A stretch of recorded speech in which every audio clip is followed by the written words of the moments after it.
ഒരു അച്ഛന് 2 പെൺകുട്ടികൾ മാത്രം. അതില് മൂത്തവളായിട്ടുള്ള വിദ്യ പരീക്ഷ കഴിഞ്ഞ് വീട്ടിലേക്ക് വരികയായിരുന്നു. അതിനിടയിൽ അവളുടെ വണ്ടി കംപ്ലൈന്റ് ആയി. എന്നാൽ പിന്നീട് അവൾക്ക് എന്താണ് സംഭവിച്ചതെന്ന് ആർക്കും അറിയില്ല. അച്ഛനും അനിയത്തിയും വല്ലാതെ ഭയന്നിട്ട് പോലീസിലും പലരോടും സഹായം ചോദിച്ചു. എന്നാൽ അതിനുശേഷം പിന്നീട് ഈ കഥയിൽ സംഭവിച്ചത് ഒരിക്കലും നമുക്ക് ആർക്കും പ്രതീക്ഷിക്കാൻ പറ്റാത്ത അത്രത്തോളം ഷോക്കിംഗ് സംഭവങ്ങളാണ്. അതിന്റെ പുറമെ ഒരു ലോഡ് ട്വിസ്റ്റുകളും. പിന്നീട് ഈ ഒരു കേസ് നമ്മുടെ ഈ കഥയിലെ നായികയായ കളക്ടറുടെ കയ്യിൽ എങ്ങനെയാണ് എത്തുന്നത്, അതിനുശേഷം അങ്ങോട്ടേക്ക് ചോട്ട് പിടിച്ചുകൊണ്ട് ഓരോ സെക്കൻഡും തരിച്ചിരുന്ന് കാണാൻ പറ്റിയ അടിപൊളിയൊരു തെലുഗു ഇൻവെസ്റ്റിഗേഷൻ കഥയാണ് ഇന്ന് നമ്മൾ കാണാൻ പോകുന്നത്. കഥയുടെ പേര് വിദ്യ വേർഡിക് വിക്ടിം. ഞാൻ പല കഥകളും മസ്റ്റ് വാച്ചാണെന്ന് പറയാറില്ല, പക്ഷെ ഈ ഒരു കഥ അത് മസ്റ്റ് വാച്ച് തന്നെയാണ്. കഥയെക്കുറിച്ച് അധികമൊന്നും പറയുന്നില്ല. ഇതിലും അടിപൊളി കഥകൾ വേഗത്തിൽ നിങ്ങളിലേക്ക് എത്തിക്കാനായിട്ട് എല്ലാ കൂട്ടുകാരും ഒരു മോട്ടിവേഷനായിട്ട് ഇപ്പൊ തന്നെ ഈ വീഡിയോയ്ക്ക് മാക്സിമം ഒന്ന് ലൈക്ക് ചെയ്യുക. കഥ ഇഷ്ടപ്പെട്ടാൽ കൂട്ടുകാരിലേക്ക് ഷെയർ ചെയ്യാനും വേഗത്തിൽ കഥകൾ കാണാൻ ട്വിസ്റ്റ് മലയാളം എന്ന നമ്മുടെ ചാനൽ സബ്സ്ക്രൈബ് ചെയ്യാനും മറക്കരുത്. അപ്പോൾ നമ്മൾ തുടങ്ങല്ലേ.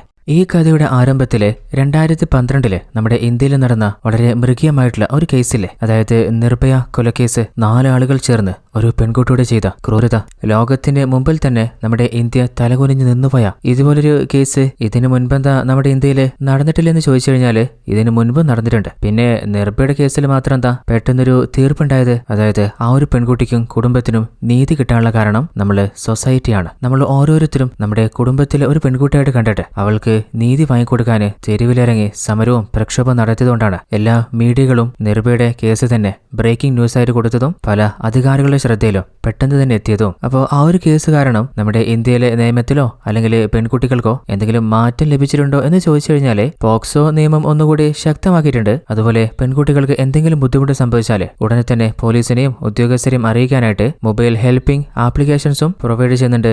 അതുപോലെ പെൺകുട്ടികളുടെ മാത്രമായിട്ടുള്ള പ്രശ്നങ്ങൾ കേൾക്കാൻ ഒരു കോൾ സെന്ററും അതുപോലെ അവരെ സഹായിക്കാനായിട്ട് ചില ടാക്സി സൗകര്യങ്ങളും അങ്ങനെ പല സജ്ജീകരണങ്ങളും കൊണ്ടുവന്നിട്ടുണ്ട്. എന്നാൽ അതിനുശേഷം പെൺകുട്ടികൾ നേരിടുന്ന പീഡനങ്ങളും പ്രശ്നങ്ങളും കുറഞ്ഞെന്ന് ചോദിച്ചാല് അതില് പ്രത്യേകിച്ച് വലിയ മാറ്റമൊന്നുമില്ല. പല സ്ഥലങ്ങളിലും പ്രത്യേകിച്ച് ചെറിയ പെൺകുട്ടികൾക്ക് അബ്യൂസ് നേരിട്ടുകൊണ്ടേയിരിക്കുകയാണ്. അപ്പോൾ ഇതുപോലെ പീഡനം അനുഭവിക്കുന്നവരെ രക്ഷപ്പെടുത്താൻ അവർക്ക് അർഹമായിട്ടുള്ള ശിക്ഷയാണ് കൊടുക്കേണ്ടത്, അതല്ലെങ്കിൽ പെൺകുട്ടികൾക്ക് പ്രൊട്ടക്ഷൻ ആണോ? ആ ഒരു ചോദ്യത്തോടുകൂടിയാണ് ഈ ഒരു കഥയിലെ മെയിൻ തീമിലേക്ക് നമ്മൾ കടക്കുന്നത്. അങ്ങനെ ഇപ്പോ വർഷം 2019 സിംഗിൾ പാരന്റ് ആയിട്ടുള്ള വേലായുധത്തിനാണ് നമ്മൾ കാണുന്നത്. അങ്ങനെ പത്രം സപ്ലൈ ചെയ്യാൻ പോണ്. അദ്ദേഹത്തിന്റെ ഭാര്യ മരണപ്പെട്ടിട്ട് കുറച്ചധികം നാളായി. വേലായുധത്തിന് 2 പെൺകുട്ടികളാണ്. മൂത്ത പെൺകുട്ടിയുടെ പേര് വിന്ധ്യ, അതുപോലെ ചെറിയവളുടെ പേര് വിജി. അപ്പോൾ ചേച്ചി കോളേജിൽ പഠിക്കുകയാണ്, അനിയത്തി വിജി അവള് സ്കൂളിലാണ് പഠിക്കുന്നത്. അപ്പോൾ നമ്മുടെ വേലായുധത്തിന്റെ ജോലി എന്താ നമ്മൾ കണ്ടതല്ലേ, അതായത് വീടുകളിൽ പത്രം എത്തിച്ചു കൊടുക്കുക. അപ്പോൾ അതിൽ നിന്ന് വരുന്ന ചെറിയ വരുമാനം കൊണ്ടാണ് തന്റെ 2 പെൺകുട്ടികളെയും പറ്റുന്ന പോലെ നല്ല രീതിയിൽ അദ്ദേഹം നോക്കുന്നത്. വേലായുധത്തിന്റെ 2 മക്കളും ഇന്റലിജന്റ് ആണ്. എന്നാൽ മൂത്ത മകള് വിദ്യയിലെ അവള് കുറച്ചുകൂടി ഷാർപ്പാണ്. അതായത് അച്ഛൻ പത്രം വായിച്ചിട്ട് ഇപ്രാവശ്യം 65% പോളിംഗ് നടന്നിട്ടുണ്ട്. അപ്പോൾ നല്ല മാറ്റാൻ തോന്നില്ലേ? എന്നാൽ വിദ്യ എന്ത് നല്ല മാറ്റം എന്ന് വെച്ചാൽ 65% വോട്ട് ചെയ്തിട്ടുള്ളൂ. ബാക്കി 30% ആള് കൂടി ചെയ്താലല്ലേ എല്ലാ ആളുകളുടെയും തീരുമാനം എന്താണെന്ന് നമുക്ക് മനസ്സിലാക്കാൻ പറ്റൂ. അങ്ങനെ തന്റെ 2 മക്കളെയും എക്സാം ആയതുകൊണ്ട് കോളേജിലേക്കും സ്കൂളിലേക്കും പറഞ്ഞയക്കാണ്. വിദ്യയുടെ പരീക്ഷ കഴിഞ്ഞിട്ട് അവള് തിരിച്ച് റെയിൽവേ സ്റ്റേഷനിൽ ട്രെയിൻ കയറി നിൽക്കുമ്പോൾ അച്ഛനെ വിളിച്ച കാര്യം പറയുന്നുണ്ട്. അങ്ങനെ ട്രെയിനിൽ കയറിയിട്ട് തന്റെ ലൊക്കേഷനിൽ എത്തിയിട്ട് അവിടെ പാർക്ക് ചെയ്ത സ്കൂട്ടി എടുത്ത് തന്റെ വീട്ടിലേക്ക് അവള് പോയതാണ്. എന്നാൽ അന്ന് വല്ലാതെ നൈറ്റായിരുന്നു. അതിനുശേഷം വിദ്യ അവള് വീട്ടിലെത്തിയിട്ടില്ല. അവൾക്ക് എന്താണ് സംഭവിച്ചതെന്ന് ഇതുവരെ കണ്ടെത്താൻ പറ്റിയിട്ടില്ല. അപ്പോഴാണ് വിദ്യയുടെ അച്ഛനില്ലേ വല്ലാതെ കരയുന്ന നമ്മൾ കാണുന്നത്. അതായത് വിദ്യക്ക് എന്താ സംഭവിച്ചെന്ന് വെച്ചാല് അന്ന് സ്കൂട്ടി എടുത്ത് പോയില്ലേ, അതിനിടയിൽ ഒരു പാലത്തിന്റെ അടുത്ത് വെച്ച് തന്റെ സ്കൂട്ടി കംപ്ലൈന്റ് ആയി. അപ്പോ ആരോ പരിചയമില്ലാത്ത 5 ആളുകള് അവളെ ഹെൽപ്പ് ചെയ്യാനെന്ന് പറഞ്ഞു വന്നിട്ട് മൃഗീയമായിട്ട് അവളെ തീ കൊളുത്തി കൊലപ്പെടുത്തിയതാണ്. അങ്ങനെ സൊസൈറ്റി മുഴുവൻ വിദ്യക്ക് നീതി വാങ്ങിക്കൊടുക്കാൻ തെരുവിലിറങ്ങി പ്രക്ഷോഭം ചെയ്തു. അവസാനം പോലീസ് വിദ്യ ഉപദ്രവിച്ച 5 ആളുകളെ തെരഞ്ഞുപിടിച്ച് എൻകൗണ്ടർ ചെയ്ത് കൊലപ്പെടുത്തിയിട്ടുണ്ട്. എന്നാൽ അപ്പോഴാണ് പ്രതീക്ഷിക്കാതെ കൊല്ലപ്പെട്ട 5 പയ്യന്മാരുടെ പാരന്റ്സ് വന്നിട്ട് സമരം ചെയ്യുന്നത്. അപ്പോ മീഡിയ പറയുന്നുണ്ട് ആ ഒരു 5 പയ്യന്മാരുടെ കൊലപാതകം കേസ് അട്ടിമറിക്കാനായിട്ട് പോലീസ് ക്രിയേറ്റ് ചെയ്തതാണെന്നോ, അതിനുശേഷം ആ ഒരു പയ്യന്മാരെ മരണപ്പെട്ടിട്ടോ അവരുടെ കുടുംബത്തെയും സമൂഹം വേട്ടയാടുകയാണെന്നോ, ആ ഒരു കേസിന്റെ പിന്നിലെ എന്തൊക്കെയോ രഹസ്യം മറിഞ്ഞു കിടക്കുന്നുണ്ടെന്നോ ബ്രേക്കിംഗ് ന്യൂസിലൂടെ പൊതുപ്രവർത്തകര് ഭരണകക്ഷിയിലെ പലരോടും പറയുന്നുണ്ട്. എന്നാൽ അധികാരികളാണെങ്കിൽ പോലീസിന് വ്യക്തമായിട്ടുള്ള എവിഡൻസോ ലീഡോ കിട്ടാതെ അങ്ങനെ വെറുതെ കേസെടുത്തിട്ട് ആ ഒരു എൻകൗണ്ടർ നടത്തില്ലല്ലോ. എന്നാൽ കുറ്റം ചെയ്തവരെ പോലീസ് ശിക്ഷിച്ചിട്ടും അവരുടെ കുടുംബത്തെ ആരെങ്കിലും ഉപദ്രവിക്കുന്നുണ്ടെങ്കിൽ അവർക്ക് തക്ക ശിക്ഷ പോലീസ് വാങ്ങിക്കൊടുക്കണം. അങ്ങനെ നാട്ടിൽ മുഴുവനായിട്ട് ആ ഒരു കേസ് തന്നെ തീ പോലെ കത്തുകയാണ്. അങ്ങനെ അവസാനം മനുഷ്യാവകാശ കമ്മീഷനില്ലേ അവർ തന്നെ മുന്നോട്ട് വന്നിട്ട് പോലീസ് എൻകൗണ്ടർ ചെയ്ത ആ ഒരു 5 കുറ്റവാളികളുടെ പാരന്റ്സിന് നീതി വാങ്ങിക്കൊടുക്കാനായിട്ട് അവരുടെ ഭാഗം കേൾക്കാനും അത് ഒന്നുകൂടി ഇൻവെസ്റ്റിഗേറ്റ് ചെയ്യാനും തീരുമാനം എടുക്കുകയാണ്. അപ്പോൾ മീഡിയ ചോദിക്കുന്നുണ്ട്, അല്ല സാറേ ആരായി കേസെടുക്കാൻ പോകുന്നത്? ഇതുപോലെ പല കേസുകളും പെൻഡിങ്ങിലില്ലേ, ആ അവസ്ഥ തന്നെ ഈ കേസിന് വരുമോ? എന്നാൽ അതിനൊന്നും ഹ്യൂമൻ റൈറ്റ് കമ്മീഷൻ മറുപടി പറയാതെ അവര് മറ്റൊരു മീറ്റിംഗ് കൂടിയിട്ട് വിജയ് തൽവാർ എന്ന ഒരു ഉദ്യോഗസ്ഥനെ ആ ഒരു കേസ് കൈമാറുകയാണ്. അപ്പോഴാണ് മെയിൻ ഹെഡിന് ഹോം മിനിസ്റ്ററിന്റെ ഭാഗത്തുനിന്ന് കോൾ വരുന്നത്. അതായത് അവരിപ്പോ നിയമിക്കുന്ന വിജയ് തൽവാറിനേക്കാളും ബെറ്റർ ആയിട്ടുള്ള ഓപ്ഷൻ ശിവകാമിയാണെന്നാണ്. അങ്ങനെ നമ്മുടെ കഥയിലെ നായികയായിട്ടുള്ള ശിവകാമിക്ക് ആ ഒരു കേസ് കൈമാറാണ്. അങ്ങനെ ഹീറോനെ വിളിച്ചിട്ട് ആ ഒരു 5 പയ്യന്മാരുടെ കൊലപാതക കേസ് നിങ്ങളെ ഏൽപ്പിക്കാനാണ് ഹയർ ഓഫീസേഴ്സ് പറയുന്നത്. എന്നാൽ ഹീറോനാണെങ്കിൽ സാർ എനിക്ക് ഹെൽത്ത് ഇഷ്യൂസ് ആയിട്ട് കുറച്ച് നാളായിട്ട് ഞാൻ ഡിപ്പാർട്ട്മെന്റിലില്ലല്ലോ, അതുകൊണ്ട് ഈ ഒരു ഇൻവെസ്റ്റിഗേഷന് എനിക്ക് താല്പര്യമില്ല. എന്നാൽ അവര് പല ഓഫീസേഴ്സിനെ കൊണ്ടും നമ്മുടെ ഹീറോയിൻ ശിവകാമി വിളിച്ച് കൺവിൻസ് ചെയ്യാൻ നോക്കിയിട്ടും അവർ സമ്മതിക്കുന്നില്ല. അതിന്റെ കാരണം എന്താണെന്ന് വെച്ചാൽ 6 വർഷം മുമ്പ് നമ്മുടെ ശിവകാമി ഒരു കേസായിട്ട് എടുത്തിട്ട് അവസാനം അത് അവർക്ക് തന്നെ തിരിച്ച് പണിയായതാണ്. അന്ന് ഉദ്യോഗസ്ഥരും ആരും തന്റെ കൂടെ നിന്നിട്ടില്ല. അതുകൊണ്ട് തന്നെ ഒരു ഡിപ്പാർട്ട്മെന്റ് കാര്യത്തിലും നമ്മുടെ ശിവകാമി തലയിടാറേയില്ല. എന്നാൽ എത്രയൊക്കെ മാറാൻ ശ്രമിച്ചാലും ഡിപ്പാർട്ട്മെന്റും മീഡിയയും ശിവകാമി തന്നെയാണ് ഈ കേസ് അന്വേഷിക്കാൻ പോകുന്നതെന്ന് ഓൾറെഡി തീരുമാനം ഇറക്കിയിട്ടുണ്ട്. എന്നാൽ നമ്മുടെ ശിവകാമി ഇപ്പോൾ കളക്ടറാണ്. എന്നാൽ ഹീറോയിൻ പ്രതീക്ഷിക്കാതെ കുറേയധികം ആളുകളിലെ തന്റെ വീടിന്റെ പുറത്ത് വന്നിട്ട് ഈ ഒരു കേസ് ഒരിക്കലും എടുക്കാൻ പാടില്ല എന്ന് വെല്ലുവിളിച്ചുകൊണ്ട് സമരം ചെയ്യാണ്. ഹീറോയിൻ പുറത്തു വരുമ്പോൾ മുട്ട വെച്ച് കറിഞ്ഞിട്ട് അപമാനിക്കാൻ ശ്രമിക്കുകയാണ്. അപ്പോൾ ദേഷ്യം വന്നിട്ട് ഹീറോയിൻ ഹയർ ഓഫീസറോട് ചോദിക്കുന്നുണ്ട്, അല്ല സാറേ ഓൾറെഡി ഇതിൽ നിന്നൊക്കെ ഞാൻ മാറി നിൽക്കുകയല്ലേ, പിന്നെ ആരോട് ചോദിച്ചിട്ടാ എന്നെ നിയമിച്ചേ? ശിവകാമി നീ അന്വേഷിച്ചാലേ ഈ കേസിന് യഥാർത്ഥ നീതി കിട്ടുള്ളൂ. ഓൾറെഡി ഞാൻ തീരുമാനം എടുത്തിട്ടുണ്ട്, അത് എന്നോട് ചോദിച്ചിട്ടില്ലല്ലോ, എനിക്ക് പറ്റില്ല സാറേ. അപ്പോഴാണ് പുറത്ത് സമരം ചെയ്യുന്നവരെ 6 വർഷം മുമ്പ് നീ ചെയ്ത പോലെ തന്നെയാണോ ഇനിയും ചെയ്യാൻ പോകുന്നേ? മര്യാദയ്ക്ക് കേസെന്ന് മാറിക്കോ. അത് കേട്ടപ്പോ ഹീറോയിൻ എന്തോ മനസ്സിൽ ഉറപ്പിച്ചിട്ട് നിങ്ങൾ കരുതുന്നത് അതൊക്കെ എന്റെ തെറ്റാണെന്നല്ലേ, എന്നാൽ എന്താ ശരിക്കും സംഭവിച്ചെന്ന് ഇന്നും എനിക്ക് മനസ്സിലാക്കാൻ പറ്റുന്നില്ല. എന്നാൽ ഈ കേസ് അത് ഞാൻ ഏറ്റെടുക്കാൻ പോവാണ്. ഞാൻ എന്റെ ഭാഗത്തുള്ള ശരികള് തെളിയിക്കുകയും ചെയ്യും. പറ്റാണെങ്കിൽ ആ പഴയ കേസടക്കം. അങ്ങനെ ഹീറോയിൻ ആ ഒരു കേസ് അന്വേഷിക്കാൻ തീരുമാനിച്ചില്ലേ. അപ്പോഴാണ് 6 വർഷങ്ങൾക്ക് മുൻപ് എന്ത് സംഭവമാണ്, ഏത് കേസാണ് നമ്മുടെ ഹീറോയിന്റെ ലൈഫിനെ തകിടം മറിച്ചെന്നുള്ള ആ ഒരു ഫ്ലാഷ് ബാക്ക് നമ്മൾ കാണുന്നത്. 6 വർഷം മുമ്പ് വിനായക ചതുരത്ത് നടക്കുമ്പോൾ എന്തോ ഒരു പ്രശ്നം ഉണ്ടായിട്ട് നമ്മുടെ കളക്ടറായ ശിവകാമി വിളിപ്പിക്കുകയാണ്. അപ്പോഴാണ് മുസ്ലിമീങ്ങൾ താമസിക്കുന്ന ഏരിയയിലൂടെയാണ് അവർ യാത്ര പോകുന്നത്. അപ്പൊ ശിവകാമി നിങ്ങൾ താമസിക്കുന്ന സ്ഥലത്തൂടെ അവർക്ക് പോകാൻ പാടില്ലേ? അപ്പോഴാണ് ആ ഒരു ഏരിയയിലുള്ള മുസ്ലിമീങ്ങളായിട്ടുള്ള ആളുകൾ പറയുന്നത് 11 മാസവും ഞങ്ങൾ മുസ്ലിമീങ്ങളും അതുപോലെ ഇവിടുത്തെ ഹിന്ദുക്കളും ഒന്നിച്ച് സഹോദരങ്ങളായിട്ട് തന്നെയാണ് ഇവിടെ ജീവിക്കുന്നത്. അതുപോലെ തന്നെയാണ് ഞങ്ങളുടെ കുട്ടികളും. അതുപോലെ അവരുടെ വിശ്വാസത്തെ ഞങ്ങൾ ബഹുമാനിക്കുന്നുണ്ട്, അതുപോലെ ഞങ്ങളുടെ വിശ്വാസത്തെ അവരും ബഹുമാനിക്കുന്നുണ്ട്. എന്നാൽ ഇവിടുത്തെ പ്രശ്നം എന്തെന്നറിയോ? അവരുടെ ചടങ്ങുമായിട്ട് യാത്ര പോകുന്ന സമയത്ത് നമ്മളത് കാണാൻ നിന്നാൽ പോലും അവരിങ്ങോട്ട് വന്ന് പ്രശ്നം ഉണ്ടാക്കാണ്. ഞങ്ങളവരെ തുറച്ചു നോക്കിയെന്നോ അല്ലെങ്കിൽ ഞങ്ങൾ എന്തിനാ വായി നോക്കി നിൽക്കുന്നതെന്നോ അങ്ങനെയൊക്കെ ചോദിച്ചിട്ട്. ഇനിയിപ്പോ ഞങ്ങളുടെ വീടുകളിൽ ആരെങ്കിലും തുണി അലക്കി ആറിടാണെങ്കിൽ അവരുടെ മേലെ അറിഞ്ഞുകൊണ്ട് വെള്ളം ഒഴിച്ചാണെന്ന് പറഞ്ഞ് വേറെ പ്രശ്നം ഉണ്ടാക്കുക. ഇനിയിപ്പോ ആരെങ്കിലും ബൈക്ക് സ്റ്റാർട്ടാക്കുമ്പോൾ കുറച്ച് പുക വന്നു കഴിഞ്ഞാൽ നിങ്ങളെന്താ പുകയടിച്ച് ഞങ്ങൾ ഓടിക്കണമെന്ന് ചോദിക്കുക. അങ്ങനെ കഴിഞ്ഞ കുറച്ച് വർഷമായിട്ട് എന്തെങ്കിലും പ്രശ്നങ്ങൾ ഉണ്ടാക്കിയിട്ട് ഈ ഒരു സമയത്ത് നമ്മുടെ രണ്ടുപേരുടെയും സമാധാനം കളയാണ്. അതുകൊണ്ടാണ് ഇപ്രാവശ്യം പ്രശ്നം വരുന്നതിന് മുമ്പ് തന്നെ നമ്മൾ ഈ ഒരു ഭാഗത്തൂടെ പോവാതെ മറ്റു ഭാഗത്തൂടെ പോയിക്കോട്ടെ എന്ന് തീരുമാനിച്ചത്. എന്നാൽ 100% അവരുടെ ഭാഗത്ത് മാത്രമാണ് തെറ്റെന്ന് ഞങ്ങൾ പറയുന്നില്ല. ഞങ്ങളുടെ ഭാഗത്തും ചില ആളുകൾ ഉണ്ടായിരിക്കും. എന്നാൽ രണ്ടുപേരും അങ്ങോട്ടും ഇങ്ങോട്ടും പ്രശ്നം ഉണ്ടാക്കി അവസാനം അതൊരു വലിയ കലാപത്തിലേക്ക് എത്തുന്നതിലും നല്ലതല്ലേ അങ്ങനെ ഒരു സിറ്റുവേഷൻ ഉണ്ടാവാതിരിക്കാനേ ഈ ഒരു ഭാഗത്തൂടെയുള്ള ആ ഒരു യാത്ര സ്റ്റോപ്പ് ചെയ്യുന്നത്. എന്നാൽ ശിവകാമി എന്താണ് തീരുമാനം എടുക്കേണ്ടതെന്ന് അറിയാതെ നിൽക്കുമ്പോൾ ആ കൂട്ടത്തിൽ ഒരുത്തം പറയുന്നുണ്ട് വൈകുന്നേരം ഒരു 6 മണി മുതൽ 6:30 വരെ അരമണിക്കൂർ അവർ പോയിക്കോട്ടെ. ആ ഒരു സമയത്ത് നമ്മുടെ എല്ലാ ജനങ്ങളോടും വീട്ടിൽ കയറിയിരിക്കാനോ അല്ലെങ്കിൽ ഈ ഒരു ഭാഗത്തേക്ക് വരാതിരിക്കാൻ ഞങ്ങൾ പറഞ്ഞോളാം. കാരണം നമ്മുടെ രണ്ടുപേരുടെയും സമാധാനമല്ലേ നമുക്ക് വലുത്. അത് കേട്ടപ്പോൾ ശിവകാമിക്കും നല്ലൊരു തീരുമാനമായിട്ട് തോന്നുന്നുണ്ട്. അങ്ങനെ എല്ലാവരോടും ആ ഒരു കാര്യം പറയാണ്. എന്നാൽ പ്രശ്നം ഉണ്ടാക്കാൻ തീരുമാനിക്കുന്ന ആളുകളെ സ്റ്റോപ്പ് ചെയ്യാൻ പറ്റുമോ? 2 ഭാഗത്തുനിന്നും പ്രശ്നം ഉണ്ടാവാണ്. അവസാനം അതൊരു വലിയ കലാപം തന്നെ ആയിട്ടുണ്ട്. അങ്ങനെ അതിനിടയിൽ 8 ആളുകൾ കൊല്ലപ്പെടുകയും ചെയ്യുന്നുണ്ട്. അങ്ങനെ മീഡിയ മുഴുവൻ എന്താണ് പറയുന്നത് വെച്ചാൽ കളക്ടറായിട്ടുള്ള ശിവകാമിയുടെ അശ്രദ്ധ കാരണമാണ് ഇതുപോലെ വലിയൊരു കലാപം ഉണ്ടായതും 8 ആളുകളുടെ ജീവൻ പൊലിഞ്ഞതെന്നാണ്. അതിൽ 2 വിഭാഗത്തിലെ ആളുകളുണ്ട്.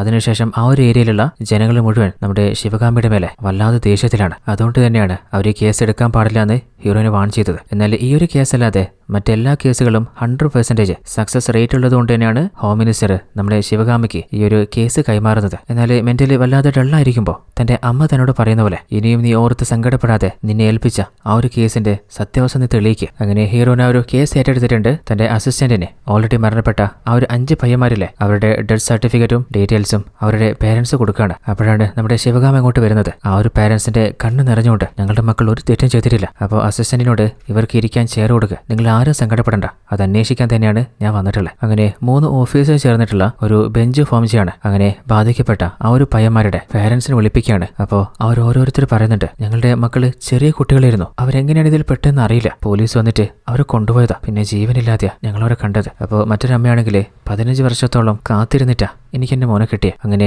ഓരോ പാരൻസ് അവരുടെ സങ്കടങ്ങൾ പറയുമ്പോൾ മറ്റൊരു അമ്മ പറയുന്നുണ്ട്, മേഡം എന്റെ മോന് സുഖമില്ലാത്തതാ, ഞാൻ പാത്രം കൊണ്ടിരുന്നപ്പോഴാണ് അവന്റെ കൂട്ടുകാരൻ വന്നിട്ട് പറഞ്ഞത് എന്റെ മോനെ പോലീസുകാര് അറസ്റ്റ് ചെയ്ത് കൊണ്ടുപോകണത്, നിങ്ങൾ ഇനി എന്തെങ്കിലും ചെയ്തിട്ടുണ്ടോ, ഞങ്ങൾ എന്ത് ചെയ്യാനാ. അങ്ങനെ ആ ഒരു ഏരിയയിലെ നേതാവിനോട് ഫ്രണ്ട് പോയിട്ട് കാര്യം പറയാണ്, നമ്മുടെ 5 പയ്യന്മാരെ പോലീസ് അറസ്റ്റ് ചെയ്ത് കൊണ്ടുവരുന്നുണ്ട്. അങ്ങനെ ആ ഒരു നേതാവും ആൾക്കാരും അതുപോലെ പാരന്റ്സിനെ കൂട്ടിട്ട് എന്താണ് സംഭവം എന്ന് അറിയാനേ സ്റ്റേഷനിലേക്ക് വരികയാണ്. അങ്ങനെ SIയോട് നേതാവ് ചോദിക്കുന്നുണ്ട്, എന്തിനാ ഞങ്ങളുടെ പയ്യന്മാരെ അറസ്റ്റ് ചെയ്ത് കൊണ്ടുവന്ന്, അവർ സമാധാനത്തിൽ അവിടെ കുളിക്കുകയായിരുന്നില്ലേ. എന്നാൽ SI ആണെങ്കിൽ ഇവിടെ ആരും കൊണ്ടുവന്നിട്ടില്ല. എന്നാൽ ഫ്രണ്ടിനോട് നീ കണ്ടതല്ലേ ഇങ്ങേരല്ലേ, ഒരു പോലീസ് വണ്ടിയിലെ പോയി, പക്ഷേ ആളെ ഞാൻ കണ്ടിട്ടില്ല. അപ്പൊ പോലീസുകാരൻ അവൻ തന്നെ കണ്ടിട്ടില്ല, പിന്നെ നിങ്ങൾ എന്തിനാ ചൊറിയുന്നേ, പോലീസ് ജീപ്പിൽ കൊണ്ടുവന്നാല് നിങ്ങൾ തന്നെയായിരിക്കും, ഞങ്ങളുടെ കുട്ടികൾക്ക് എന്തെങ്കിലും പറ്റിയാലേ നടക്കുന്നത് വേറെ ആയിരിക്കും. എന്നാൽ SI എന്നാ താൻ ചെയ്ത് കാണിക്കേ. അപ്പോൾ ആ ഒരു നേതാവില്ലേ ഉടനെ തന്നെ ആ ഒരു ഏരിയയിലെ MLA വിളിക്കുകയാണ്. എന്നാൽ MLA ആണെങ്കിൽ ഒരു പ്രധാനപ്പെട്ട മീറ്റിംഗിലായതുകൊണ്ട് നാളെ രാവിലെ വിളിക്കാമെന്ന് പറഞ്ഞിട്ട് അസിസ്റ്റന്റ് കോള് കെട്ടിയാണ്. അപ്പോൾ ആ ഒരു പയ്യന്മാരുടെ പാരന്റ്സിനോട് നിങ്ങൾ വീട്ടിലേക്ക് പോയിക്കോ, ഞാൻ ഏതെങ്കിലും ഹയർ ഓഫീസേഴ്സിനെ കണ്ടിട്ട് എന്തെങ്കിലും ചെയ്യാൻ പറ്റുമോ നോക്കിയിട്ട് വരാം. അങ്ങനെ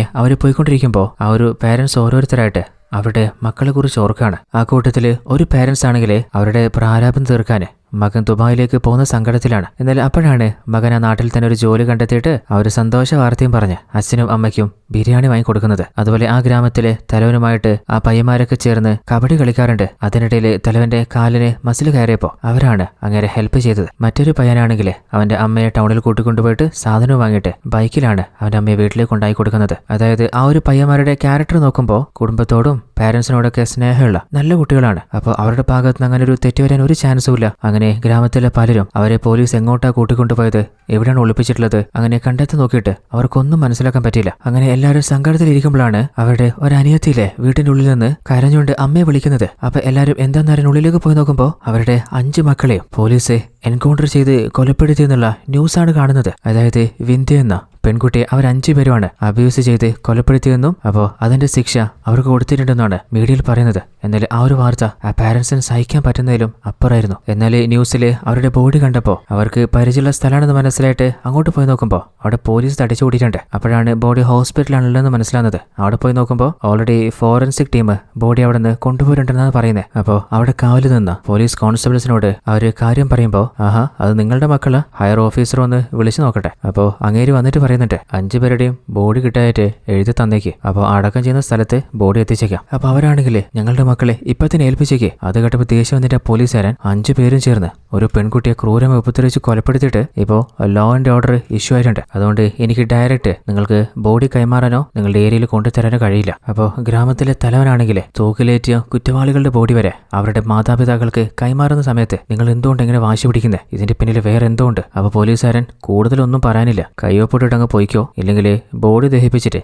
ചാരം മാത്രമേ കൊണ്ടുതരിക. അപ്പൊ അവരാണെങ്കിൽ സാറേ നിങ്ങൾ എന്താ കരുതിയ, നിങ്ങൾ പറയുന്ന മാത്രമാണ് നീതിയെന്നോ, നിങ്ങൾ മറച്ചു വയ്ക്കുന്ന ആ ഒരു നീതി കണ്ടെത്താൻ ഞങ്ങൾക്കറിയാം, എവിടെ പോയാലും നേടണമെന്ന് പറയാം. അത് കേട്ടപ്പോൾ പോലീസുകാരെ ദേഷ്യം വന്നിട്ട് എന്നാൽ താൻ പോയി നീതി വാങ്ങണമെന്ന് പറഞ്ഞിട്ട് അവർ ഓരോരുത്തരെയും അവിടെ നിന്ന് ഓടിച്ചു വിടുകയാണ്. അങ്ങനെ ആ ഒരു ജനങ്ങള് അവിടെ നിന്ന് നേരെ പോകുന്നത് ആ നാട്ടിലെ MLA കാണാനാണ്. അങ്ങനോട് കാര്യം പറഞ്ഞപ്പോൾ അസിസ്റ്റന്റ് പറയുന്നത് പോലീസിന്റെ കയ്യിൽ ഓൾറെഡി തെളിവുള്ളതുകൊണ്ടല്ലേ അവര് ആ ഒരു എൻകൗണ്ടർ നടത്തിയത്, പിന്നെ MLA സാർ എന്ത് ചെയ്യാനാ. അപ്പോൾ MLA പറയുന്നുണ്ട് നിങ്ങളൊരു കാര്യം ചെയ്യും, ഒരു വക്കീലെ പോയി കാണുക. എന്നാൽ അവര് വക്കീലിനെ മീറ്റ് ചെയ്യാൻ പോയപ്പോൾ ആ ഒരു കേസിന് കുറേയധികം പൈസ ചെലവാകും, എന്നാൽ അവരെ കൊണ്ട് ഇത് അഫോർഡ് ചെയ്യാൻ പറ്റില്ല. അപ്പോൾ നിങ്ങളൊരു കാര്യം ചെയ്യും, നേരിട്ട് കളക്ടർ മേഡത്തിൻ്റെ അടുത്ത് പോയി പറ, അങ്ങനെ ഞങ്ങൾ മേഡത്തിനെ കാണാൻ വന്നതാ. എന്നാൽ അപ്പോഴും അവരുടെ സെക്യൂരിറ്റി ഇല്ലേ, അവരും നിങ്ങളെ കാണാൻ വിടാതെ ഓടിക്കാൻ നോക്കിയിരുന്നു. അപ്പോഴൊക്കെ അവര് പറഞ്ഞത് ഒരു പാവം പെൺകുട്ടികളെ നിങ്ങളുടെ 5 പയ്യന്മാര് ചേർന്നിട്ടാണ് ഉപദ്രവിച്ച് കൊലപ്പെടുത്തിയത്. എന്നിട്ട് നിങ്ങളുടെ സമരം കണ്ടാല് എന്തോ സത്യവതികളെ പോലെ ഉണ്ടല്ലോ, ആദ്യം മക്കളെ വളർത്തുമ്പോൾ സൂക്ഷിച്ച് വളർത്തണം. എന്നാൽ പേരൻസ് ചോദിക്കുന്നുണ്ട്, താൻ കണ്ടിട്ടുണ്ടോ ഞങ്ങളുടെ മക്കളെങ്ങനെ ചെയ്തത്. എന്നാൽ സെക്യൂരിറ്റി ആണെങ്കിൽ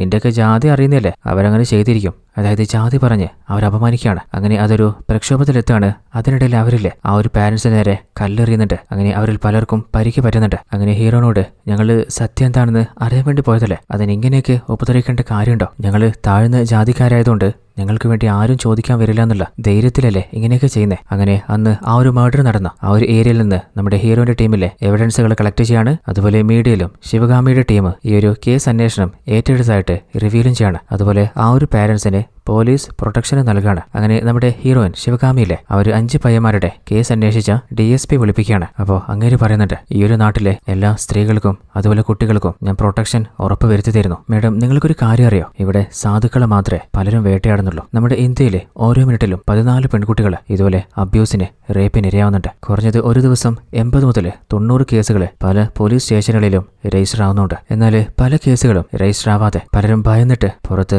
പറയാത്തതുകൊണ്ട് അങ്ങനെ ഇരിക്കുകയാണ് എനിക്കൊരു കോൾ വന്നത്. അതായത് ഒരു ബ്രിഡ്ജിന് താഴെ ഒരു പെൺകുട്ടിയെ ക്രൂരമായിട്ട് തീ കൊളുത്തി എരിച്ച് കൊലപ്പെടുത്തിയിട്ടുണ്ടെന്ന്. എന്നാൽ ബോഡി കണ്ടീഷൻ വെച്ചിട്ട് പോലീസിനെ ഐഡന്റിഫൈ ചെയ്യാൻ പറ്റുന്നില്ല. എന്നാൽ അപ്പോഴാണ് ഓൾറെഡി 2 ദിവസമായിട്ട് തന്റെ മകള് വിദ്യയെ കാണാതായതായിട്ട് വേലായുധം കംപ്ലൈന്റ് കൊടുത്തിട്ടുണ്ടായിരുന്നു. അങ്ങനെ തന്റെ ചെറിയ മകള് വിജയം കൂട്ടിയിട്ട് ആ ഒരു ബോഡി ചെക്ക് ചെയ്യാൻ വന്നപ്പോൾ ഓൾറെഡി 90% ആ ബോഡി കരിഞ്ഞു പോയിട്ടുണ്ടായിരുന്നു. എന്നാൽ അപ്പോഴാണ് അനിയത്തി വിജയിലെ ആ ഒരു ബോഡിയിൽ ഒരു വാച്ച് കാണുന്നത്. അത് കണ്ടപ്പോൾ തന്റെ ചേച്ചിയുടെ വാച്ചാണെന്ന് അവൾക്ക് ഉറപ്പായിട്ടുണ്ട്. എന്നാൽ തന്റെ മകളാണെന്ന് അച്ഛന് വിശ്വസിക്കാനോ സഹിക്കാനോ പറ്റിയില്ല. നെഞ്ചു തകർന്ന് അച്ഛനും ചെറിയ അനിയത്തിയും അവിടെ ഇരുന്ന് പൊട്ടിക്കരഞ്ഞു പോവാണ്. അങ്ങനെ അവരുടെ സ്റ്റേറ്റ്മെന്റ് വാങ്ങിയിട്ട് അവർക്ക് ബോഡി കൈമാറിയ ശേഷം അവരുടെ ഏരിയയുടെ 2 കിലോമീറ്റർ ഉള്ളിൽ ഏതെങ്കിലും സസ്പെക്ട് ഉണ്ടോ എന്ന് ഒന്ന് അന്വേഷിച്ച് നോക്കി. അതുപോലെ ആ ഒരു ഏരിയയിലുള്ള CCTV വിഷ്വൽസുകൾ ചെക്ക് ചെയ്ത് നോക്കി.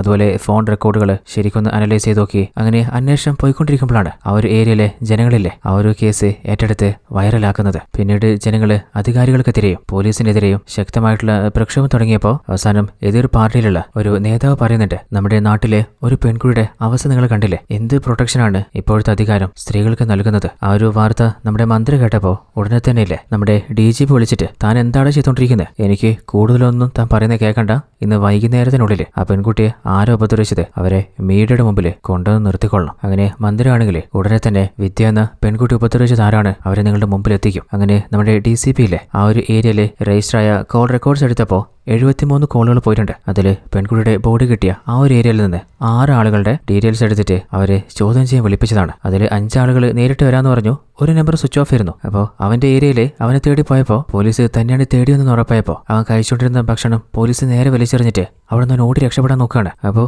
ഇവൻ എന്തോ തെറ്റ് ചെയ്തുകൊണ്ടല്ലേ പോലീസിനെ കണ്ടപ്പോൾ തന്നെ പേടിച്ചുവിടുന്നത്. പോലീസ് വെറുതെ വിടുവോ? അവന്റെ പിന്നാലെ പോയിട്ട് അവനെ ലോക്ക് ചെയ്ത് വലിച്ചെടുത്തിട്ട് പഞ്ഞിക്കിട്ട് സ്റ്റേഷനിലേക്ക് കൊണ്ടുവരാണ്. പോലീസിനെ കണ്ടപ്പോൾ നീ എങ്ങോട്ടാണ് ഓടിപ്പോകാൻ നോക്കുന്നത്, നീയല്ലേ ആ കുട്ടിയെ ഉപദ്രവിച്ചേ. അവസാനം ആട്ടിക്കിട്ടി പഞ്ചറായപ്പോൾ അവൻ പറയുന്നുണ്ട്, സാറേ ഞങ്ങൾ ചേർന്നിട്ടാ. ഞങ്ങളെന്നോ? അപ്പൊ നിങ്ങൾ എത്ര ആൾക്കാരുണ്ട്? അതായത് ഇവന്റെ കൂട്ടുകാർ 4 പേര്, മൊത്തത്തിൽ 5 പേര് ചേർന്നിട്ടാണ് എപ്പോഴും ഒന്നിച്ചുണ്ടാവാറ്. ആ സമയത്ത് മദ്യവും മയക്കുമരുന്നും എല്ലാം യൂസ് ചെയ്യാറുണ്ട്. അങ്ങനെ മദ്യപിച്ചുകൊണ്ടിരിക്കുമ്പോൾ നമ്മുടെ പോലീസ് ടീമിലെ പതിയെ മഫ്തിയിൽ പോയിട്ട് അവരുടെ ലൊക്കേഷൻ കണ്ടെത്തിയിട്ട് അവരെ ഓരോരുത്തരും അടിച്ച് പഞ്ചറാക്കിയിട്ട് അറസ്റ്റ് ചെയ്ത് കൊണ്ടുപോവാണ്. അവരെ അറസ്റ്റ് ചെയ്തത് നമ്മുടെ SI ആണ്. അപ്പൊ SI DCP വിളിച്ചിട്ട് സാറേ കസ്റ്റഡി രേഖപ്പെടുത്താനായിട്ട് അവരെ ജഡ്ജിയുടെ വീട്ടിലേക്ക് കൊണ്ടുപോയിക്കൊണ്ടിരിക്കുകയാണ്. അപ്പൊ DCPയും എന്തായാലും നന്നായി. അങ്ങനെ അവരെ 5 പയ്യന്മാരെയും നേരെ ജഡ്ജിന്റെ മുമ്പിൽ കൊണ്ട് നിർത്തുമ്പോൾ അങ്ങേര് ചോദിക്കുന്നുണ്ട്, പോലീസ് നിങ്ങളെ ഭീഷണിപ്പെടുത്തിയിട്ടോ ഉപദ്രവിച്ചിട്ടാണോ സമ്മതിപ്പിച്ചേ? എന്നാൽ അവര് അല്ല സാറേ, അങ്ങനെ കസ്റ്റഡിയിൽ ഒരാഴ്ചത്തേക്ക് അവരെ വിട്ടുകൊടുക്കാൻ ചോദിക്കുമ്പോൾ ജഡ്ജി 2 ദിവസം തരും. അതിനുള്ളിൽ ഒരു തീരുമാനമാക്കുക. അങ്ങനെ 2 ദിവസം മാത്രമേ അനുവദിച്ചിട്ടുള്ളൂ എന്ന് നമ്മുടെ DCP വിളിച്ചിട്ട്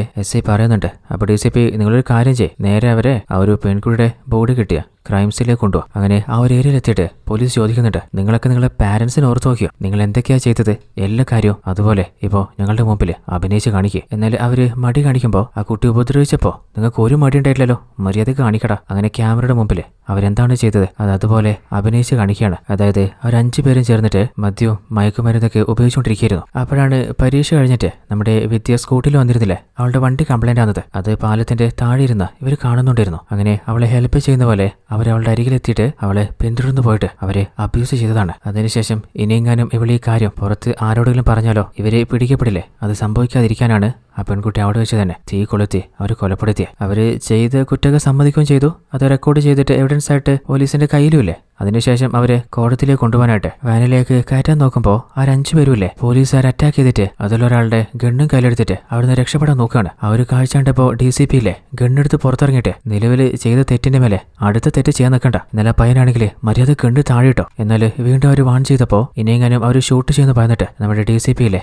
ആ 5 പേരെയും അവരുടെ സ്വയം രക്ഷയ്ക്കായിട്ട് അവിടെ വെച്ച് തന്നെ ഷൂട്ട് ചെയ്ത് കൊലപ്പെടുത്തിയതാണ്. അങ്ങനെ DCP നടന്ന കാര്യമൊക്കെ നമ്മുടെ ഹീറോയിൻ ശിവകാമിയോട് പറയാണ്. അങ്ങനെ ആ ഒരു ന്യൂസൊക്കെ മീഡിയ ഏറ്റെടുത്തപ്പോൾ എനിക്കൊരു കാര്യം ഉറപ്പായിരുന്നു, അതായത് ഒരു മരണത്തിന് മറ്റൊരു കൊലപാതകം ഒരിക്കലും പ്രതിവിധി ആവില്ലാന്ന്. പക്ഷേ ഞങ്ങളുടെ സാഹചര്യം അങ്ങനെയായിപ്പോയി. അതിനുശേഷം സൊസൈറ്റി മുഴുവനായിട്ട് എന്നെ പ്രകീർത്തിക്കാൻ തുടങ്ങി. ഞാനെന്തോ വലിയൊരു നന്മ ചെയ്ത പോലെ, പെൺകുട്ടികളുടെ രക്ഷകനാണ് ഞാനെന്നൊക്കെ. എന്നാൽ എനിക്ക് 3-4 ദിവസമായിട്ട് ശരിക്കൊന്ന് ഉറങ്ങാനേ പറ്റിയിരുന്നില്ല. മനുഷ്യന്റെ ജീവന് ഞാൻ വില കൊടുക്കാറുണ്ട്, അതുപോലെ നിയമത്തിനും. അങ്ങനെ DCP തന്റെ ഭാഗം പറഞ്ഞ ശേഷം അടുത്തതായിട്ട് വിദ്യയുടെ അച്ഛനെയില്ലേ നമ്മുടെ ശിവകാമി വിളിപ്പിക്കുകയാണ്. അപ്പോഴാണ് ആ ഒരു അച്ഛൻ പറയുന്നത്, എന്റെ മകള് ജനിച്ചപ്പോൾ അവളുടെ ആ ഒരു കുഞ്ഞ് കൈയും കാലും ഒക്കെ ഞാൻ വളരെ സന്തോഷത്തോടെ നോക്കിക്കൊണ്ടിരിക്കുകയായിരുന്നു. അവള് കുറച്ച് വലുതായപ്പോൾ പിന്നീട് ഒരിക്കലും അവള് കരയേണ്ടി വരില്ല എന്ന് ഞാൻ മനസ്സിൽ തീരുമാനിച്ചതാ. എന്നാൽ പിന്നീട് ഞാൻ എന്റെ മകളെ കണ്ടത് അവളുടെ ആ ഒരു കുഞ്ഞ് കൈയും കാലും ശരീരമൊക്കെ വെന്ത അവസ്ഥയിലായിരുന്നു. എന്റെ മോള് അവള് നല്ല ബ്രില്യൻ്റ് ആയിരുന്നു. പല ചോദ്യങ്ങളും അവളോട് ചോദിക്കുമ്പോൾ എനിക്ക് തന്നെ ചിലപ്പോൾ ഉത്തരം ഉണ്ടാവാറില്ല. ആ മറുപടി പറഞ്ഞു കൊടുക്കാൻ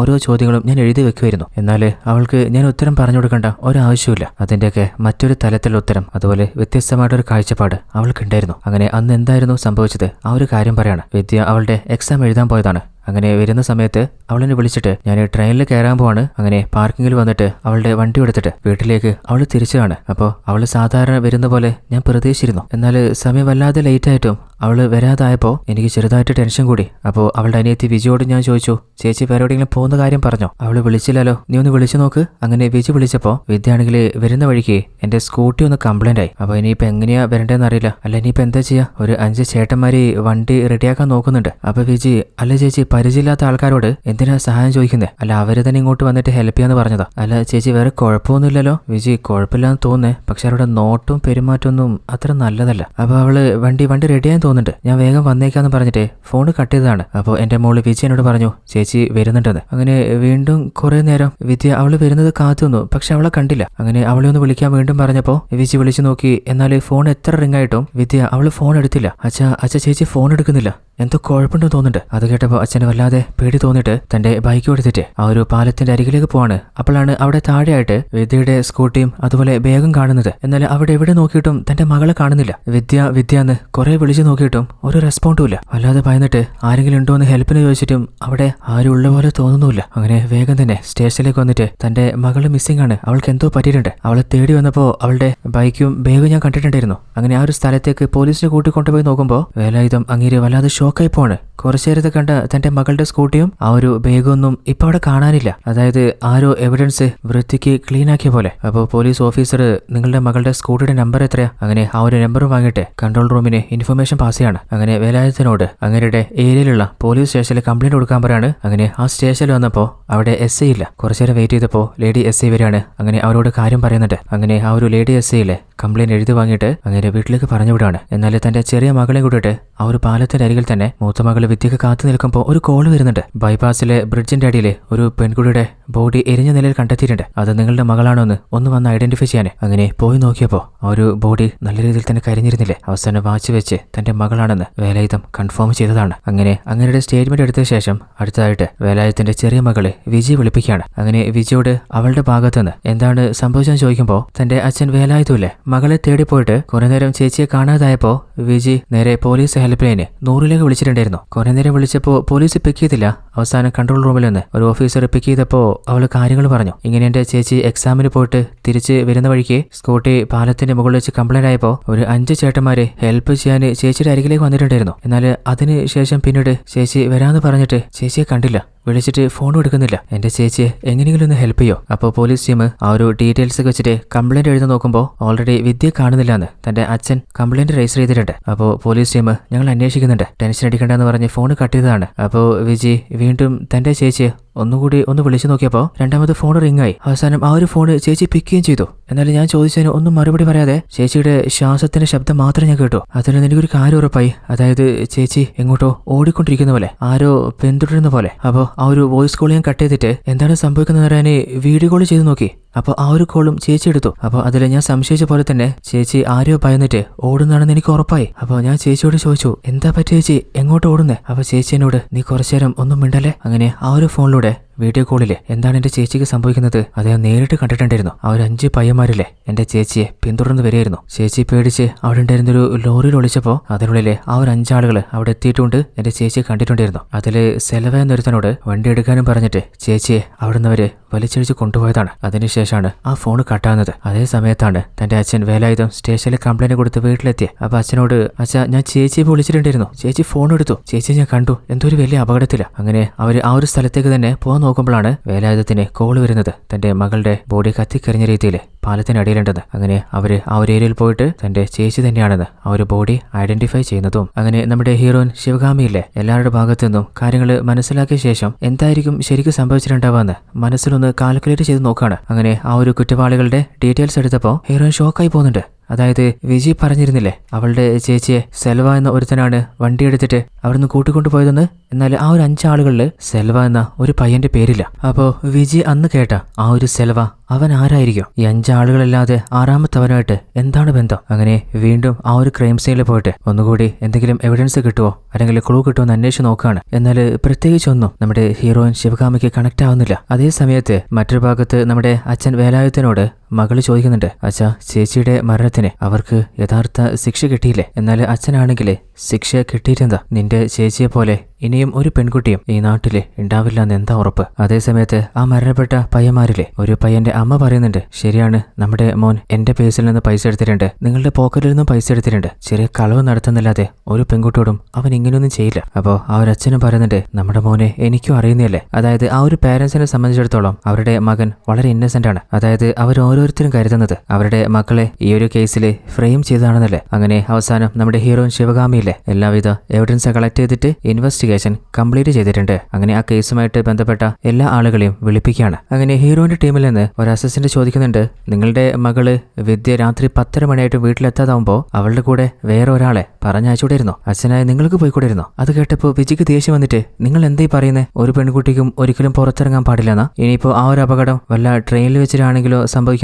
അപ്പോൾ വേലായുധം പറയുന്നുണ്ട്, എന്റെ മോള് ചോദിച്ച പോലെ എല്ലാ സമയത്തും എല്ലാ പെൺമക്കളുടെ കൂടെയും ഓരോരുത്തരെ ഓരോ പാരന്റ്സിന് പറഞ്ഞയക്കാൻ പറ്റുമോ? അല്ലെങ്കിൽ പാരന്റ്സിന് പോകാൻ പറ്റുമോ? പിന്നെ നിങ്ങളെപ്പോലുള്ള അധികാരികൾക്ക് വേറെ എന്താ ജോലി? എന്റെ മോൾക്ക് സംഭവിക്കാനുള്ളത് സംഭവിച്ചു. ഇപ്പോൾ ഞാനിവിടെ ഉള്ളത് എന്റെ മോൾക്ക് നീതി വാങ്ങിത്തരാനാ. ഒരു പെൺകുട്ടിക്ക് ജീവൻ നൽകിയ അച്ഛനായിട്ട് ഇനി ഒരു കുട്ടിക്കും ഇതുപോലൊന്നും സംഭവിക്കാതിരിക്കാന്, ഒരു തെറ്റ് സംഭവിച്ചു കഴിഞ്ഞിട്ട് അതിന് ശിക്ഷ കൊടുക്കുന്നതിലല്ല, അങ്ങനൊരു തെറ്റ് സംഭവിക്കാതിരിക്കാന് നിങ്ങൾക്ക് എന്ത് നടപടിയാണ് എടുക്കാൻ പറ്റുക?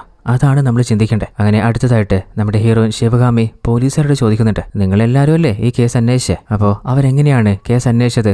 അതുപോലെ തന്നെ വളരെ ക്ലിയർ ആയിട്ട് ഓരോ പോയിന്റും നമ്മുടെ ഹീറോയിൻ എടുത്ത് പറയാണ്. അതായത് രാവിലെ സമയത്ത് പാലത്തിന്റെ അടിയിലായിട്ട് ഒരു പെൺകുട്ടിയുടെ ബോഡി ഉള്ളതായിട്ട് നിങ്ങൾക്ക് കോൾ വന്നു. അപ്പോൾ നിങ്ങൾ ആ ഒരു സ്ഥലത്തേക്ക് പോയി, എന്നാൽ ബോഡി കത്തിക്കരിഞ്ഞു പോയതുകൊണ്ട് നിങ്ങൾക്ക് ഐഡന്റിഫൈ ചെയ്യാൻ പറ്റിയില്ല. അപ്പോൾ നിങ്ങൾ എന്ത് ചെയ്തു? ഓൾറെഡി ഏതെങ്കിലും പെൺകുട്ടികളുടെ മിസ്സിംഗ് കേസ് രജിസ്റ്റർ ചെയ്തിട്ടുണ്ടോ നോക്കിയിട്ട് നമ്മുടെ വേലായുധത്തിനെ വിളിപ്പിച്ചു. അങ്ങനെ അവരെ ഐഡന്റിഫൈ ചെയ്തിട്ട് അവരുടെ മൂത്ത മകള് വിജിയാണെന്ന് കൺഫേം ചെയ്തു. അപ്പോൾ നിങ്ങൾ വീണ്ടും ഉറപ്പിക്കാൻ ആ ഒരു ഏരിയയിലേക്ക് വിജി വന്നിട്ടുണ്ടോ എന്ന് CCTV വിഷ്വൽ നോക്കിയിട്ട് ഒന്നുകൂടി ഷുറാക്കി. അതിനുശേഷം ആ ഒരു ഏരിയയിലെ ലൊക്കേഷനിലുണ്ടായിരുന്ന നമ്പേഴ്സ് എടുത്തിട്ട് കുറ്റവാളികളെ തേടി പിടിച്ചു. അങ്ങനെ അവർ ചെയ്ത കാര്യങ്ങളൊക്കെ ആ ഒരു കുറ്റവാളിയെ സംബന്ധിച്ചിട്ടും നിങ്ങളെ കബളിപ്പിച്ച് ഗണ്ണുമായി രക്ഷപ്പെടാൻ നോക്കിയപ്പോൾ നിങ്ങളുടെ സ്വയം രക്ഷക്കായിട്ട് നിങ്ങൾ അവരെ ഷൂട്ട് ചെയ്ത് കൊലപ്പെടുത്തി. എല്ലാ ഓഫീസേഴ്സിനോട് ചോദിക്കുന്നുണ്ട്, ഇതല്ലേ ശരിക്കും നടന്നേ? അപ്പൊ DCP ഓൾറെഡി ഞാൻ പറഞ്ഞതല്ലേ, അത് തന്നെയാണ് നടന്നേ. അപ്പൊ ഹീറോയിൻ കൂടെയുള്ള SIയോട് ചോദിക്കുന്നുണ്ട്, നിങ്ങൾക്ക് എന്തെങ്കിലും പറയാനുണ്ടോ? അപ്പൊ SIയും ഇല്ല മേഡം, അദ്ദേഹം പറഞ്ഞ പോലെ തന്നെയാണ് നടന്നത്, കൂടുതൽ ഞാൻ എന്ത് പറയാനാ? അപ്പൊ ഹീറോയിൻ, നിങ്ങൾ പറഞ്ഞതൊക്കെ ഏകദേശം കറക്റ്റാണ്, അതിലൊന്നും ഒരു ഡൗട്ടും ഇല്ല. എന്നാൽ എൻ്റെ ഒരു സംശയം, വിജിയുടെ ചേച്ചി വിദ്യയെ കാണാതായപ്പോ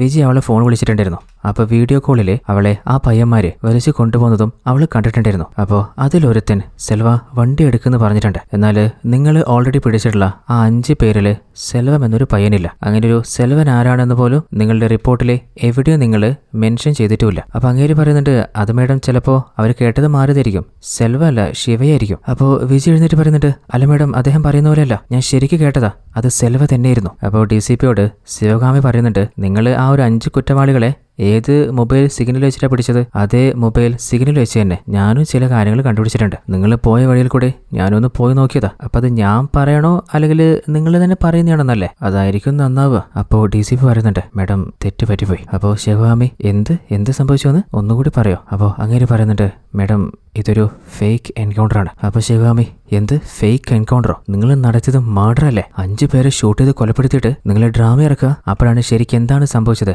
ആ ഒരു ഫ്ലാഷ് ബാക്ക് നമ്മൾ കാണുന്നത്. അതായത് വിന്ധ്യയുടെ മർഡറല്ലേ, അത് സോഷ്യൽ മീഡിയയിലും ഇന്റർനെറ്റിലും വല്ലാതെ വൈറലായിട്ട് ഭരണപക്ഷത്തിന്റെ ഇടയിലും എതിർപക്ഷത്തിന്റെ ഇടയിലും അങ്ങോട്ടും ഇങ്ങോട്ടും വല്ലാതെ പ്രശ്നമായപ്പോ അവര് അങ്ങോട്ടും ഇങ്ങോട്ടും ന്യായീകരിക്കാൻ വേണ്ടിയിട്ട് പലതും ചെയ്തു കൂട്ടാണ്. അതില് ഭരണകക്ഷിക്കെതിരെ മീഡിയയിലൂടെ ഒരാൾ ചില ചോദ്യങ്ങൾ ചോദിച്ചപ്പോൾ അവനെ പിടിച്ചു കൊണ്ടുപോയിട്ട് ഒരു മില്ലിൽ വെച്ച് കെട്ടിവെച്ചിട്ട് വല്ലാതെ ക്രൂരമായിട്ട് ഉപദ്രവിക്കുകയാണ്. ഇതിൽ മേലില് ഞങ്ങളെക്കുറിച്ച് ഇല്ലാ വചനങ്ങൾ എഴുതാൻ പാടില്ല. അവസാനം MLAക്ക് തീരെ സമാധാനം പോയപ്പോൾ നമ്മുടെ DCPയിലെ അങ്ങനെ വിളിപ്പിച്ചിട്ട് ഈ കേസ് എങ്ങനെയെങ്കിലും ഒന്ന് മൂടി മറിച്ചേ മതിയോ അതിനൊരു കാര്യം ചെയ്യാം, ഞാനൊരു 5 പയ്യന്മാരം കിട്ടുതരാം. തൽക്കാലം അവരുടെ തലയിൽ അവരാണ് ആ പെൺകുട്ടി ഉപദ്രവിച്ചെന്ന് കേസും വെച്ച് കൊടുത്തിട്ട് ആ ഒരു കേസും ക്ലോസ് ചെയ്തേ. എന്നാൽ DCP അതിന്റെ ആവശ്യമില്ല സാറേ, ഏകദേശം നമ്മൾ അടുത്തെത്തിയിട്ടുണ്ട്, കുറച്ചുകൂടി സമയം തന്നാൽ മതി, യഥാർത്ഥ കുറ്റവാളികളെ ഞങ്ങൾ പിടിച്ചോളാം. അപ്പം MLA അങ്ങനെയാണെങ്കിൽ ഒരു 3 മണിക്കൂർ ഞാൻ നിനക്ക് തരാം. അതിനുള്ളിൽ നീ കുറ്റവാളികളെ പിടിക്കുകയാണെങ്കിൽ ആ പയ്യന്മാരങ്ങ് വിട്ടേക്ക്. ഇനി അങ്ങനെ നിനക്ക് പിടിക്കാൻ പറ്റിയില്ലെങ്കിൽ ആ 5 പയ്യന്മാരങ്ങ് തീർക്കുക, അവരുടെ തലയിൽ കേസും വെച്ചു കൊടുക്കുക. ഇപ്പോൾ ഞങ്ങൾക്ക് വേണ്ടത് ഞങ്ങളുടെ ഭരണം ഏറ്റവും നല്ല ഭരണമാണെന്ന് ജനങ്ങൾ പറയണം. അതിന് എന്തും ചെയ്യല്ലാതെ വേറെ വഴിയില്ല. ആരെ കൊണ്ട് മോശം പറയിപ്പിക്കാൻ ഞങ്ങൾക്ക് പറ്റില്ല. അങ്ങനെ DCP മാക്സിമം ശ്രമിച്ചു നോക്കിയിട്ടുണ്ട്. പക്ഷേ 3 മണിക്കൂറുണ്ട് യഥാർത്ഥ കുറ്റവാളികളെ കണ്ടെത്താൻ പറ്റിയില്ല. അങ്ങനെ അവസാനം ആ ഒരു 5 പയ്യന്മാരെ തന്നെ ലോക്ക് ചെയ്യാൻ പ്ലാൻ ചെയ്യാണ്. അങ്ങനെ അവരെ നോർമലായിട്ട് മദ്യപിക്കും പോക്കെടുക്കുന്ന സ്ഥലത്ത് വെച്ച് അവരെ ചുറ്റി വളഞ്ഞ് പിടിച്ചതാണ്. അപ്പോൾ നിങ്ങൾക്കൊരു സംശയം ഉണ്ടാവും, അപ്പോൾ അവര് ആ ഒരു വീഡിയോയിൽ കുറ്റം സമ്മതിച്ചല്ലേ? ആ ഒരു വീഡിയോ അവരെ വെറുതെ വിടാന്ന് അവരെ തെറ്റിദ്ധരിപ്പിക്കാൻ വേണ്ടിയിട്ട് പോലീസ് ഉണ്ടാക്കിയതാണ്. അവര് വിശ്വസിച്ചു പോലീസ് പറയുന്ന പോലെ പറഞ്ഞു കഴിഞ്ഞാൽ രക്ഷപ്പെടാന്ന്. പക്ഷേ പോലീസിന്റെ പ്ലാന് വേറെയായിരുന്നു. എന്നാൽ വീഡിയോ എടുത്ത ശേഷവും അവരെ റിലീസ് ചെയ്യാതെ പിടിച്ചു കൊണ്ടുവന്ന് നോക്കിയപ്പോൾ പോലീസിന് ഉദ്ദേശം അവർക്ക് മനസ്സിലായിട്ട്, സാറേ ഞങ്ങളൊന്നും ചെയ്യല്ലേ, ഞങ്ങളുടെ ഭാഗത്ത് ചെറിയ തെറ്റുകളൊക്കെ വന്നിട്ടുണ്ട്, ഇനി ഒരു തെറ്റും ചെയ്യാതെ ഞങ്ങൾ ജീവിച്ചോളാം. എന്നാൽ അവരെത്ര കെഞ്ചിയിട്ടും നമ്മുടെ DCP കേട്ടില്ല. MLA പറഞ്ഞ പോലെ ആ ഒരു 5 പയ്യന്മാരെയും അവിടെ വെച്ച് തന്നെ ഷൂട്ട് ചെയ്ത് കൊലപ്പെടുത്തിയതാണ്. എന്നാൽ DCPക്ക് ഒരു താല്പര്യം ഉണ്ടായിരുന്നില്ല. അധികാരത്തിന്റെ പ്രഷർ കൊണ്ടാണ് മനസ്സോടെ അങ്ങനെ ചെയ്യേണ്ടി വന്നത്. അങ്ങനെ DCP എല്ലാ കാര്യങ്ങളും ഓപ്പണായിട്ട് പറഞ്ഞില്ലേ. അങ്ങനെ അങ്ങേരെ തന്നെ അറസ്റ്റ് ചെയ്യാനുള്ള പ്രൊസീജിയർ മൂവിയാണ്. ആ ഒരു കാര്യം കേട്ടപ്പോൾ എല്ലാ ആളുകളും വല്ലാതെ ഷോക്കായി പോകുന്നുണ്ട്. അങ്ങനെ DCPയെ പുറത്ത് കൂട്ടിക്കൊണ്ടിരുമ്പോൾ ദാരുണമായിട്ട് അങ്ങനെ കൊലപ്പെടുത്തിയ 5 പയ്യന്മാരുടെ പാരന്റ്സിലെ നെഞ്ചു പൊട്ടി കരയുന്നുണ്ട്. അന്യായമായിട്ട് ഞങ്ങളുടെ മക്കളെ നിങ്ങളുടെ മാനം കാക്കാനെന്ന് പറഞ്ഞിട്ട് കൊന്നു കളഞ്ഞില്ലെന്ന് ചോദിച്ചിട്ട് SIയും അതുപോലെ DCPയും അവര് പഞ്ഞു കിടന്നുണ്ട്. അങ്ങനെ അവരെ അറസ്റ്റ് ചെയ്ത് കൊണ്ടുപോകുമ്പോൾ അവിടെ താഴെ വീണ് കിടക്കുന്ന ഒരു ഡോക്യുമെന്റ് ഇല്ലേ, നമ്മുടെ ഹീറോയിൻ കാണുകയാണ്. വല്ലാതെ ഷോക്കായിട്ട് തന്റെ ടീമിനെ കൂടിയിട്ട് ഹോസ്പിറ്റലിലേക്ക് പോകുമ്പോഴാണ് അവരൊരു കാര്യം കാണുന്നത്. അതായത് ഇതുവരെ വിന്ധ്യ അവള് മരണപ്പെട്ടിട്ടില്ല. അപ്പോൾ ഡോക്ടറോട് ഹീറോയിൻ പറയുന്നുണ്ട്, അവൾക്ക് എന്ത് ചെലവ് വന്നാലും ഞാൻ നോക്കിക്കോളാം, അവളെ ജീവിതത്തിലേക്ക് തിരിച്ചു കൊണ്ടുപോകാം. എന്നാലേ ഇപ്പോൾ നമ്മുടെ ഹീറോയിന്റെ ഡൗട്ട് എന്താണെന്ന് വെച്ചാല്, വിന്ധ്യ അവള് മരണപ്പെട്ടിട്ടില്ലെങ്കിൽ അന്ന് കത്തിക്കരിഞ്ഞ രീതിയിൽ കിട്ടിയ ആ ഒരു പെൺകുട്ടിയുടെ ബോഡി അതാരായിരിക്കും? അങ്ങനെ ഹീറോയിൻ ഓൾറെഡി വിന്ധ്യയുടെ അച്ഛനോടും അനിയത്തിയോടും കാര്യം പറഞ്ഞിട്ടുണ്ട്. അപ്പോൾ അവര് അവളുടെ ചേച്ചി രക്ഷപ്പെടുത്തിയതിന് ഹീറോനോട് നന്ദി പറയാണ്. അങ്ങനെ അവര് നേരെ വിന്ധ്യയെ കാണാൻ പോകുമ്പോൾ അന്ന് രാത്രി ശരിക്കും എന്താണ് സംഭവിച്ചെന്നുള്ള ആ ഒരു റിയൽ ഫ്ലാഷ് ബാക്ക് വിന്ധ്യ പറയാണ്. എക്സാം കഴിഞ്ഞിട്ട് റെയിൽവേ സ്റ്റേഷനിൽ നിന്ന് തന്റെ സ്കൂട്ടി എടുത്തിട്ട് വിന്ധ്യ വീട്ടിലേക്ക് വരികയായിരുന്നില്ലേ, അപ്പോഴല്ലേ അവളുടെ വണ്ടി കംപ്ലൈന്റ് ആയത്. അതേ സമയത്ത് അവിടെ നിർത്തിയിരുന്ന ഒരു ലോറിയിൽ 5 ആളുകൾ മദ്യപിക്കുന്നവള് കണ്ടിട്ടുണ്ടായിരുന്നു. അപ്പോൾ അവന്മാര് വിന്ധ്യയെ കണ്ടിട്ടുണ്ട്. ഒരു പെൺകുട്ടിയല്ലേ. അവര് നേരെ ഇറങ്ങി വന്നിട്ട് എന്താ പറ്റിയേ, വണ്ടിക്ക് എന്തോ പറ്റിയെന്ന് തോന്നുന്നുണ്ട്, ഞങ്ങൾ റിപ്പയർ ചെയ്ത് തരാം. അങ്ങനെ അവര് ആ ഒരു വണ്ടി റെഡിയാക്കാൻ നോക്കിയിരുന്നു. അപ്പോഴാണ് അനിയത്തായിട്ടുള്ള വിജി കോൾ ചെയ്തിട്ട് നീ എവിടെയാന്ന് ചോദിച്ചേ. അപ്പൊ വിന്ധ്യയും ഇങ്ങനെ വണ്ടി കംപ്ലൈന്റ് ആയി ഒരു 5 ചേട്ടന്മാര് റെഡിയാക്കാൻ നോക്കുന്നുണ്ട്, അവിടെ കുഴപ്പമൊന്നുമില്ലല്ലോ, ഓക്കെ അല്ലല്ലോ. അവരുടെ നോട്ട് അത്ര ശരിയല്ല എന്ന് അവള് പറഞ്ഞു കഴിഞ്ഞില്ല. അപ്പോഴേക്ക് വണ്ടി റെഡിയാവാണ്. അങ്ങനെ അവള് ഫോൺ കട്ട് ചെയ്തപ്പോ അവര് പാഞ്ഞു വന്നിട്ട് അവളുടെ ഫോൺ പിടിച്ചു പറിക്കുകയാണ്. അതിനുശേഷം അവർ 5 പേര് തന്നെയാണ് വിന്ധ്യയെ അബ്യൂസ് ചെയ്തത്. എന്നാൽ അവരിൽ നിന്ന് എങ്ങനെയൊക്കെ രക്ഷപ്പെടാന് വിന്ധ്യ അവിടുന്ന് ഓടിപ്പോയിരുന്നു. ആ ഒരു സമയത്താണ് വീണ്ടും വിജി വീഡിയോ കോൾ ചെയ്യുന്നതും വിന്ധ്യ ആ ഒരു ഫോൺ പിക്ക് ചെയ്തതും അവള് ആ ഒരു കാഴ്ച കാണുന്നതും. അതിനുശേഷവും അവര് അവളുടെ ഫോണും തട്ടിപ്പറിച്ചിട്ട് വിന്ധ്യയെ അവിടുന്ന് വലിച്ചഴിച്ച് കൊണ്ടുപോയതാണ്. അങ്ങനെ വീണ്ടും മൃഗീയമായിട്ട് അവർ അബ്യൂസ് ചെയ്തിട്ടുണ്ട്. എന്നാൽ അതിനിടയിലെ വിന്ധ്യയുടെ സ്കൂട്ടി അവിടെ തന്നെയല്ലേ നിർത്തിയിട്ടുണ്ടായിരുന്നത്. തന്റെ മകളെ തേടിയിട്ട് വേലായുധം വന്നപ്പോൾ ആ ഒരു സ്കൂട്ടി കാണുകയും ചെയ്തില്ലേ. അപ്പോൾ ആ ഒരു കുറ്റവാളികൾ ആ ഒരു സ്കൂട്ടി കണ്ടു കഴിഞ്ഞാൽ പണിയാവുന്ന ഉറപ്പായിട്ടാണ് വീണ്ടും തിരിച്ചു വന്നിട്ട് ആ ഒരു സ്കൂട്ടി അവിടെ നിർത്തിയിട്ട് പോയത്. അങ്ങനെ വിന്ധ്യ അവർ ഉപദ്രവിച്ചിട്ട് കൊല്ലാൻ ശ്രമിച്ചപ്പോൾ അവള് എന്റെ ജീവിതത്തിൽ വല്ലാതെ കഷ്ടപ്പെട്ട അച്ഛന് വേണ്ടിയിട്ട് എനിക്ക് കുറെ സ്വപ്നം നേടാനുണ്ട്, എന്നെ കൊല്ലല്ലേ. എന്നാൽ അവരാണെങ്കിലേ നിനക്കൊക്കെ എന്ത് സ്വപ്ന. എന്നാൽ അവൾ വല്ലാതെ ഭയന്ന് അവിടുന്ന് കുതിറി ഓടിയിട്ട് ഒരു പാലത്തിനടിയിൽ ഒളിച്ചിരുന്നതാണ്. അവളെ ആർക്കും തിരിച്ചറിയാതിരിക്കാൻ ഇനി ആരെങ്കിലും ഹെൽപ്പിന് വന്നാൽ രക്ഷപ്പെടാനായിട്ട് അവിടെ ഉണ്ടായിരുന്ന കുറച്ച് കീറിയ തുണികൾ എടുത്തിട്ട് അവള് ധരിക്കുകയാണ്. എന്നാൽ അപ്പോഴാണ് ആ ഒരു 4 കുറ്റവാളികളില്ലേ അങ്ങോട്ടേക്ക് ഓടി വരുന്നത്. കാരണം ഇനി എങ്ങാനും വിദ്യ പോയിട്ട് പുറത്ത് കാര്യങ്ങൾ പറഞ്ഞു കഴിഞ്ഞാൽ അവരെ പോലീസ് അറസ്റ്റ് ചെയ്യില്ലേ. അതിനുള്ളിൽ അവളെ തീർക്കാൻ വേണ്ടിയിട്ടാണ് അവരങ്ങോട്ട് വന്നത്. എന്നാൽ അവിടെ വിദ്യ കണ്ടില്ല. അവിടെ മാനസിക നില തെറ്റിയ ഒരു സ്ത്രീയെ കാണുകയാണ്. എന്നാൽ ആ ഒരു സ്ത്രീ ധരിച്ചിട്ടുള്ളത് ഓൾറെഡി വിദ്യ നേരത്തെ ധരിച്ചിരുന്ന അവളുടെ ഡ്രസ്സായിരുന്നു. അപ്പോൾ അതാണ് വിദ്യ എന്ന് കരുതിയിട്ട് അവരില്ലേ ആ ഒരു സ്ത്രീയുടെ ശരീരത്തിലെ മണ്ണെണ്ണ ഒഴിച്ചിട്ട് തീ കൊടുക്കുകയാണ്. എന്നാൽ ആ ഒരു കാഴ്ചയ്ക്ക് വിദ്യ കാണുന്നുണ്ടായിരുന്നു. എന്നാൽ അവൾക്ക് എന്താ ചെയ്യാൻ പറ്റുക. അങ്ങനെ അവർ പോയി കഴിഞ്ഞപ്പോൾ ആ ഒരു സ്ത്രീയെ രക്ഷപ്പെടുത്താനേ വിന്ധ്യ ശ്രമിച്ചതാണ്. അതിനിടയിലാണ് അവളുടെ വാച്ച് അവിടെ വീണു പോകുന്നത്. അങ്ങനെയാണ് ആ ഒരു വാച്ച് വെച്ച് വിജയും അച്ഛനും തന്റെ ചേച്ചിയാണ് മരണപ്പെട്ടതെന്ന് ഐഡന്റിഫൈ ചെയ്തിരുന്നത്. അങ്ങനെ അവിടുന്ന് വിന്ധ്യയില്ലേ ഓടി രക്ഷപ്പെടാൻ ശ്രമിച്ചതാണ്. അങ്ങനെ കാട്ടിലെത്തിയപ്പോൾ അവൾ മയങ്ങി വീണുപോയിട്ടുണ്ട്. അതിനുശേഷം പരിചയമില്ലാത്ത ആരോ ഒരാൾ അവളെ രക്ഷപ്പെടുത്തിയിട്ട് ഹോസ്പിറ്റലിൽ അഡ്മിറ്റ് ചെയ്തതാണ്. എന്നാൽ ഇപ്പോഴാണ് അവർക്കൊരു കാര്യം മനസ്സിലാവുന്നത്. അതായത് വിന്ധ്യ ഉപദ്രവിച്ചത് അത് 5 പയ്യന്മാരല്ല, മറിച്ച് വേറെ ആരോ ആണ്. ആ ഒരു ഒരു 5 ആളുകൾ ആരാണെന്ന് തേടി കണ്ടുപിടിക്കാൻ പറ്റാതെ നിരപരാധികളായിട്ടുള്ള താഴ്ന്ന ജാതിയിൽപ്പെട്ട 4 ആളുകളെ അധികമാരും ചോദിക്കാൻ വരില്ല എന്നുള്ള ആ ഒരു അഹന്തയില് കൊണ്ടുപോയിട്ട് കൊലപ്പെടുത്തിയത്. എന്നാല് ഭരണകക്ഷി എന്താ കരുതിയത്? അവരുടെ മുഖം രക്ഷിക്കാന്നല്ലേ? എന്നാലിപ്പോ സൊസൈറ്റിക്ക് മൊത്തം സത്യങ്ങൾ മനസ്സിലായില്ലേ? അങ്ങനെ അവസാനം മീഡിയ പോയിട്ട് ഭരണകക്ഷിയിലെ MLA കാര്യങ്ങൾ ചോദിക്കുമ്പോൾ അങ്ങേര് പറയുന്നത് ഇതൊക്കെ എതിർപക്ഷം നടത്തിയിട്ടുള്ള ചതിയും ഗൂഢാലോചനയാണ്. നിയമത്തിന്റെ വഴിയിലൂടെ ഞങ്ങൾ സത്യം തെളിയിക്കും. അതേ സമയത്ത് ഹോസ്പിറ്റലിൽ നിന്ന് വിന്ധ്യ പുറത്തേക്ക് കൊണ്ടുവരുമ്പോൾ കുറേയധികം മീഡിയ പുറത്തോളം കാത്തു നിൽക്കുന്നുണ്ട്. എന്നാൽ വിന്ധ്യയുടെ അച്ഛൻ ചോദിക്കുന്നുണ്ട് അവരോടൊന്നും സംസാരിക്കണ്ട, നമുക്ക് പോയാലോ? എന്നാലും വിന്ധ്യ അല്ല അച്ഛ, എനിക്ക് അവരെ ഫേസ് ചെയ്യണം. അങ്ങനെ മീഡിയയുടെ മുമ്പിലെത്തിയപ്പോൾ അവർ ചോദിക്കുന്നത് എങ്ങനെയാണ്, എവിടെ വെച്ചാണ്, അവരെത്ര പേരുണ്ടായിരുന്നു? അങ്ങനത്തെ മോശമായിട്ടുള്ള വേദനിപ്പിക്കുന്ന ചോദ്യങ്ങളാണ്. അത് കേട്ടപ്പോൾ അവളുടെ അച്ഛൻ ചോദിക്കുന്നുണ്ട് നിങ്ങൾ എന്ത് ചോദ്യം ചോദിക്കുന്നേ? അവൾക്ക് ജീവൻ തിരിച്ചിട്ട് തന്നെ ഒരു ഭാഗ്യമായിട്ട് കരുതാണ്. അവളുടെ മനസ്സ് വല്ലാതെ മുറിവേറ്റിട്ടുണ്ട്. വീണ്ടും മുറിക്കല്ലേ? നിങ്ങൾ ഓരോ ചോദ്യം ചോദിച്ചിട്ട് അങ്ങ് പോവും. അതിനുശേഷം വീണ്ടും അനുഭവിക്കേണ്ടത് എന്റെ മോളും ഞങ്ങളുമാണ്. നിങ്ങൾ ഇതുപോലെ കുറെ ചോദ്യം ചോദിക്കുന്നതിന് പകരം ഇതുപോലുള്ള തെറ്റുകൾ നടക്കാതിരിക്കാൻ എന്തൊക്കെയാണ് ചെയ്യാൻ പറ്റുക? അതിനെക്കുറിച്ച് എന്തെങ്കിലും സംസാരിക്കുക, ചർച്ച നടത്തുക. അങ്ങനെ അവസാനം വിന്ധ്യ അവൾ പറയുന്നുണ്ട് അവളെ ഉപദ്രവിച്ച 5 പേരിലെ ആ ഒരു ചേട്ടന്മാരോട് ഞാൻ എന്നെ വിടാൻ പറഞ്ഞതാ. എന്നെ ഉപദ്രവിക്കല്ലേ, എനിക്കൊരു ജീവിതമുണ്ട്, സ്വപ്നമുണ്ട് എന്നൊക്കെ പറഞ്ഞതാ. പക്ഷെ അവർ കേട്ടില്ല. അതായത് വിന്ധ്യയെ അബ്യൂസ് ചെയ്തവർ പോലും അവൾ ഇപ്പോഴും ഏട്ടൻ എന്ന് വിളിച്ചിട്ടാണ് അഭിസംബോധന ചെയ്തുകൊണ്ടിരിക്കുന്നത്. അവൾ പറയുന്നുണ്ട് ആ ഒരു 5 ആളുകളും ചിലപ്പോൾ ചിന്തിക്കാത്ത കാര്യമുണ്ടാവും. അവരുടെ വീട്ടിലും എന്നെ പോലെ ഒരു അനിയത്തി ഉണ്ടാവും. ആ ഒരു അനിയത്തികൾക്കും സ്വപ്നമുള്ള പോലെ എനിക്കും സ്വപ്നമുണ്ടെന്ന് അവർ കരുതിയാൽ മതി. എന്നെ പോലെ ഇനി ഒരു പെൺകുട്ടിക്കും ഇങ്ങനെ ഒന്നും സംഭവിക്കാതിരിക്കാനേ ആകെ ഒരു വഴി ഞാൻ കാണുന്നത് നിയമം പ്രോസ്റ്റിറ്റ്യൂഷൻ അത് ലീഗലാക്കുന്നതാണ്. അപ്പോൾ ഇതുപോലുള്ള ആളുകൾക്ക് അവരുടെ ഫ്രസ്ട്രേഷൻ തീർക്കാൻ പറ്റുമല്ലോ. അപ്പോൾ മറ്റുള്ള പെൺകുട്ടികളുടെ മേലേക്ക് അവര് കടിച്ചു കയറാൻ വരില്ലല്ലോ. അങ്ങനെയെങ്കിലും ഇതുപോലുള്ള കുറ്റങ്ങൾ നമുക്ക് തടുക്കാൻ പറ്റുമോ നോക്കാം. അതുപോലെ തന്നെ സൊസൈറ്റിയിലെ എല്ലാ ആളുകൾക്കും സെക്സ് എഡ്യൂക്കേഷൻ നൽകുക. അപ്പോൾ അവരുടെ മനസ്സ് മാറാൻ ചാൻസ് ഉണ്ട്. അതിനുവേണ്ടി ഗവൺമെന്റ് എന്തെങ്കിലും വഴി സ്വീകരിക്കുക. അങ്ങനെ അവളുടെ ഭാഗം പറഞ്ഞിട്ട് അവളോട് നിന്ന് തിരിച്ചു പോകണം. അങ്ങനെ ആ ഒരു കേസ് നമ്മുടെ ഹീറോയിൻ തെളിയിച്ചില്ലേ? കഴിഞ്ഞ 6 വർഷമായിട്ട് പല ജനങ്ങൾക്കും ഹീറോയിന്റെ മേലെ വല്ലാതെ ദേഷ്യം ഉണ്ടായിരുന്നില്ലേ? എന്നാൽ ഇപ്പോൾ ഹീറോയിൻ തെളിയിച്ച ആ ഒരു കേസ് സോഷ്യൽ മീഡിയയിലും എല്ലാ മീഡിയയിലും വല്ലാതെ വൈറലായില്ലേ? അങ്ങനെ ആ ഒരു ജനങ്ങൾക്ക് ഹീറോയിന്റെ മേലെയുള്ള ആ ഒരു നിരപരാധിത്വം മനസ്സിലാവാണ്. അങ്ങനെ കൂടെ ജോലി ചെയ്യുന്ന ആളുകളൊക്കെ ഹീറോയിനെ പ്രശംസിക്കുന്നുണ്ട്. അങ്ങനെ ഈ കഥയുടെ അവസാനത്തില് വിന്ധ്യ ഉപദ്രവിച്ച ആ ഒരു 5 ആളുകളില്ലേ മറ്റേതോ ഒരു നാട്ടില് വളരെ സന്തോഷത്തില് അവരുടെ ടൈം സ്പെൻഡ് ചെയ്തുകൊണ്ടിരിക്കുകയാണ്. ഇതോടുകൂടി ഈ ഒരു കഥ ഇവിടെ അവസാനിക്കുകയാണ്. അപ്പോൾ എങ്ങനെയുണ്ടായിരുന്ന കഥ? അത്യാവശ്യം നല്ല എൻഗേജിംഗ് ആയിട്ട് ത്രില്ലും ട്വിസ്റ്റൊക്കെ ഉണ്ടായിരുന്ന നല്ലൊരു കഥയായിരുന്നില്ലേ? അപ്പോൾ വീഡിയോ ഇഷ്ടപ്പെട്ടാൽ എല്ലാ കൂട്ടുകാരും മറക്കാതെ വീഡിയോക്ക് ഒന്ന് ലൈക്ക് ചെയ്യുക. അതുപോലെ നിങ്ങളുടെ അഭിപ്രായങ്ങൾ കമന്റ് ബോക്സിൽ പറയുക. കൂട്ടുകാരിലേക്ക് ഈ ഒരു വീഡിയോ ഷെയർ ചെയ്ത് സപ്പോർട്ട് ചെയ്യുക. മറ്റൊരു അടിപൊളി കഥയായിട്ട് നമുക്ക് നാളെ കണ്ടുമുട്ടാം. അതുവരേക്കും ഇത് നിങ്ങളുടെ twist Malayali. Tata, bye bye.